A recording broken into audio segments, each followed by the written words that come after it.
Hello YouTube, this is Morgan, Airspeed Prime, here at my next Korra merchandise review.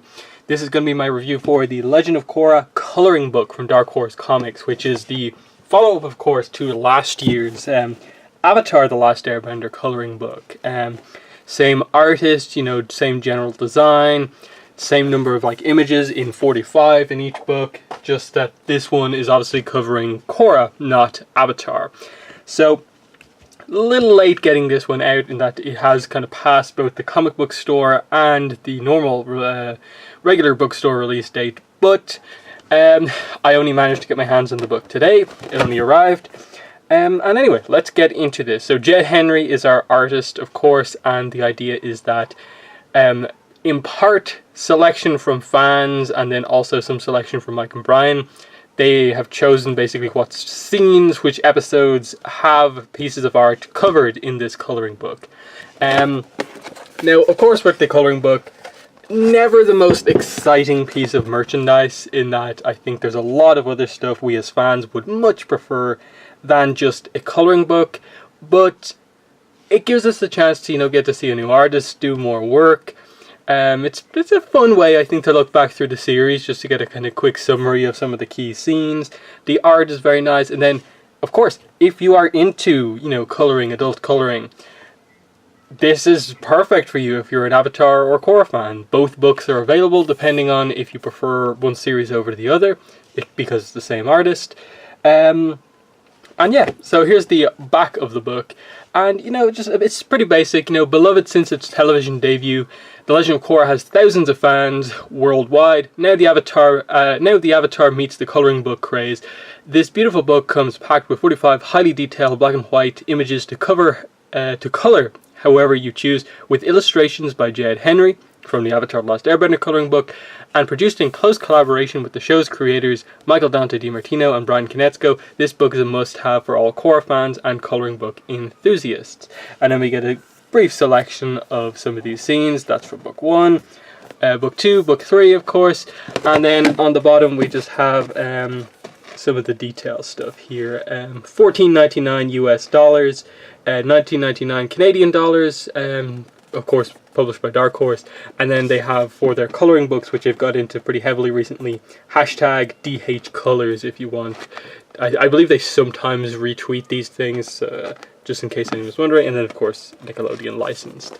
I overall like the design of the cover and kind of back cover of these books, with the blue border and then the kind of element logos on the kind of corners. It is really, really nicely kind of edited and stuff like that. But yeah, let's jump inside the book now, and I'll do my best to show this off to you. Again, the layout, as I said, is the same. It's just a Korra version. You have your standard stuff as we kind of start the book, basic pages, and then we immediately get in with obviously the first episode. And the way they do these is that the left hand page is always a quote from the episode by a character, and then the episode that the picture on the other side of the page is from. The right page, of course, is the actual piece of art by Jed Henry. In this case, it's the Order of White Lotus coming to see Korra. And you get little things like this. I over the course of looking through this book, I didn't notice too many of them, but just that this one in particular is something we didn't actually see in the show. We never actually saw her bend directly in front of the Order of White Lotus members when she was young. She kind of made a show as she entered the room, but we never really saw their reaction and to her kind of personality. So you get little things like that, of course, and it's pretty nice. But that's it. So we'll just quickly from here go through. So we get 2 from the first episode. Well, 3 now you can see here. So Korra on Naga, Korra fighting the Triads, all from the first episode. Here's episode 2 with the first kind of Air Kids kind of page from the book, which is pretty nice to see Tenzin with the hood up and playing around with the kids. That's really nicely done. Here's from episode 3, the fight with the Equalists, of course. Yeah. There's the cover image, which is meant to represent episode 6. You know, I think this is more meant to just be the generic one. It doesn't really represent episode 6, but it is one of the nicest pieces of art, especially with the background. You can see the little element logos in the background. So I think that one is probably one of the best ones for like this being a coloring book. We do get another one from episode 6. Here's some pro bending stuff with Korra and Mako. That's what you saw that in the back of the book. The wolf bats, I believe, up there. And yeah. Continuing with episode 6, we have this one with Korra and Lin propelling her up onto the roof. This one's episode 7 with the Avatar. We see Asami for the first time in the book. Here's episode 8 with Tarlok. That's really nice. The bloodbending scene, very, very kind of impressive. There's Asami, also from episode 8. We skip ahead to episode 10. With Mako and Bolin fighting the mecha tanks, with Korra, of course, in the corner here. This one's actually quite nice. We skipped to episode 12 with Asami and Hiroshi. I really like the layout of this one, with obviously it not being very clear who's inside each of these suits, but then the corners making it clear who's in each. Like Hiroshi's the one who's upside down. Only disappointment here is that they skip episode 11, so we don't really get to see any of that stuff with the Noah talk and stuff like that. And then I think with the whole book 1 stuff, it is kind of disappointing that the only kind of image to feature Amon in any way is the one as he's defeated. I get why they have this one here, but like why was there no just like maybe episode 3, just a standard picture of Amon there, just to kind of represent him a bit better. Book 2 is covered the least for the most part, in that like you skip ahead immediately to episode 4, Civil Wars Part 2, with this one with Varric, so they don't cover any of the first 3 episodes, which I think is very disappointing. I would have liked to have seen something from like the Southern Lights. Like imagine just the background stuff that he could have done for the Southern Lights. Just this amazing shot of the southern tundra with the spirit forest kind of that's there. And then we skip from 4 to episode 7, of course, and there is a decent amount of beginnings, which I absolutely appreciate, that there is like a lot of stuff from beginnings here with the Wan and the dragon, making that a lot clearer here. That's very nice. The lion turtle done here, obviously, of course, the lion turtle being one of the more detailed characters in the show.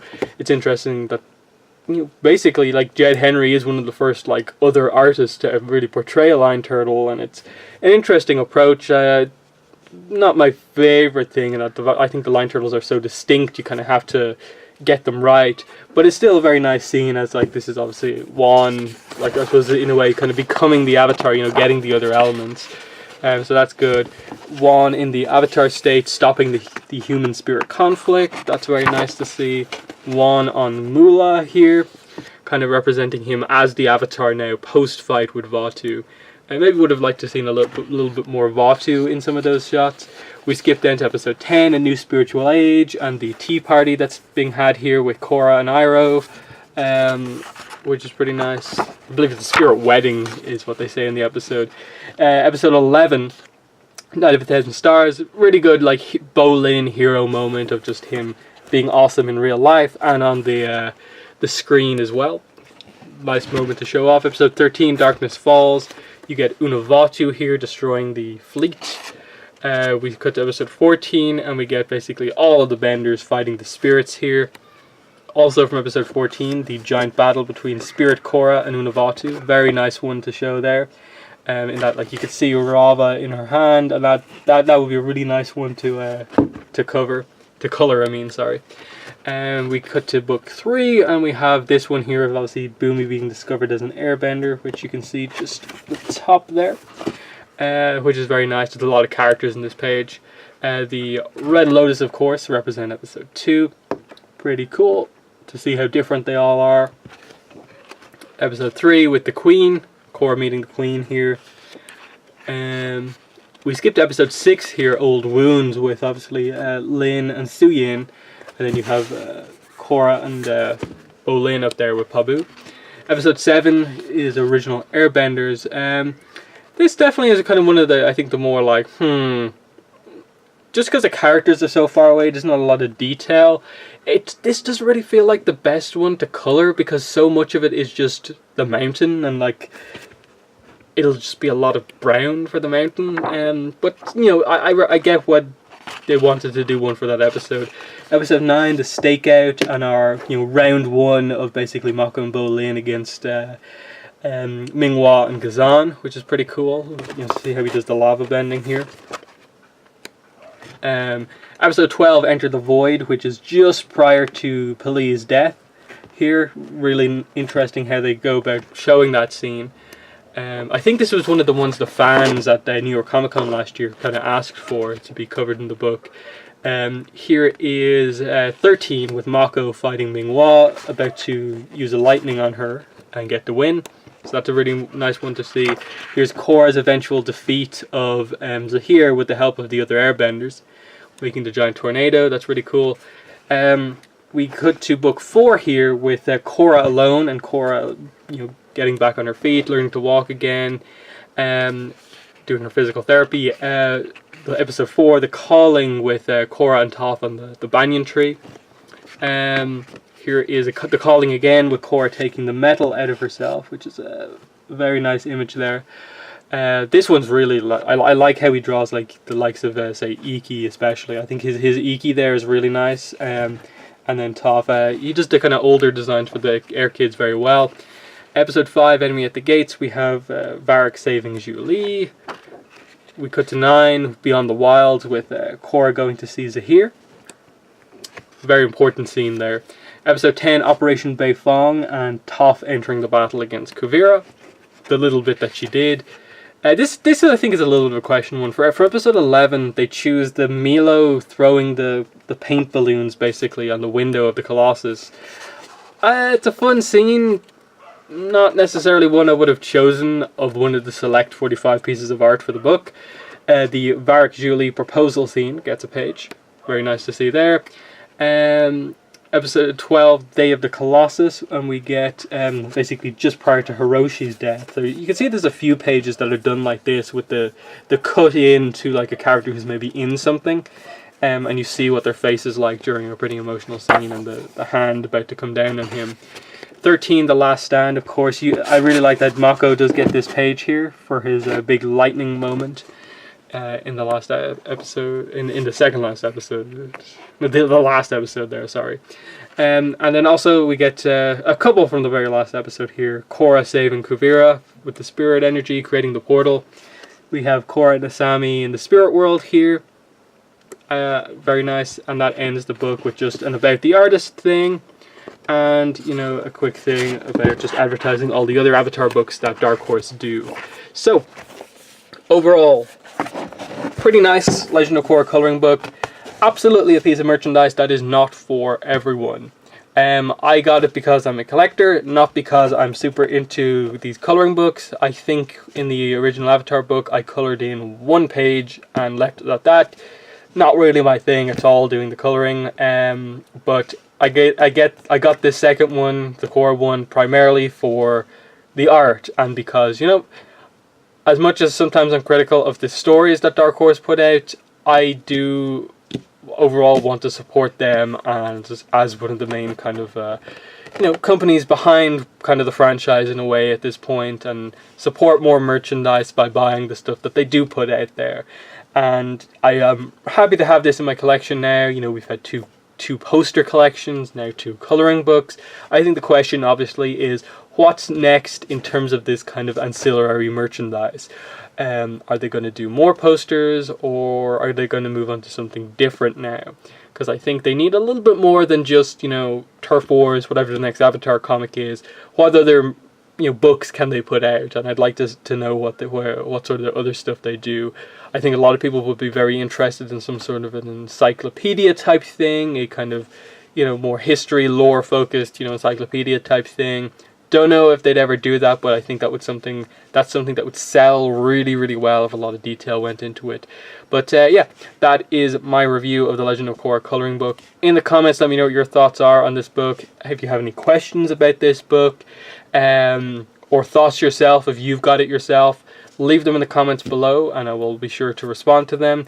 But yeah, that's been the video for today. Thanks for watching, and bye.